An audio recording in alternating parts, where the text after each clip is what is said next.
তাদেরকে কিন্তু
আমরা এই ধরনের বাংলাদেশ কোনোভাবেই চাই নাই।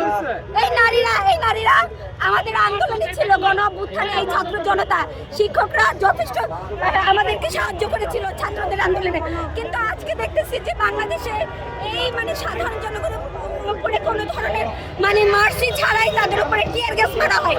এই টিয়ার গ্যাস মারার কারণে কিন্তু আমরা গণ অভ্যুত্থানে পরিণত হয়েছিল, একটা ছাত্র আন্দোলন ছিল।